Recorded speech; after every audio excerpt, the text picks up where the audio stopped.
Alright, another soul, another day with me, Coach J. Today is our Sunday service here at Great Awakening Church, Lubao, Pampanga. And syempre, sinisimulan namin ito with our soaking. Ginagawa namin ito for cleansing and anointing. Followed by welcome remarks by yours truly, Coach J. Dito naman, nagdedeklara kami ng pagpapala sa araw-araw na binibigay sa amin ng Panginoon. Dahil kiniklaim na namin ang lahat ng blessings in the mighty name of Jesus. Syempre, kasama ang buong congregation. And after this, syempre, Bible reading naman tayo. Ang aming Bible reader for today is Sis Michelle. Syempre, mas magandang almusal ang Word of God. Susundan naman ito ng napakagandang opening prayer to be led by our Sis Joy Matito.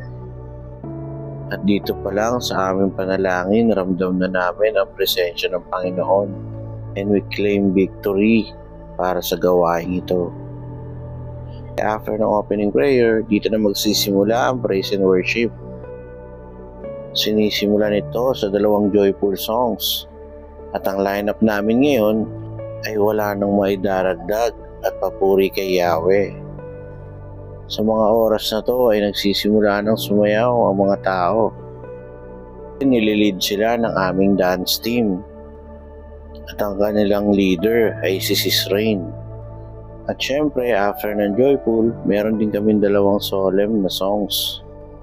At ang lineup namin for today ay Dakilang Katapatan at saka Katapatan Mo, O Diyos. Talagang nakaka-bless umawit sa Panginoon dahil talagang siya'y tapat at dakila sa lahat. At ang pag-ibig niya ay wagas at walang kapantay.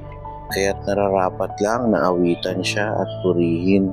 At sa pagpanik ni Pastora at sa kanyang panalangin, mas lalo akong napuspos habang iniisip ang kabutihan ng Panginoon sa buhay ko.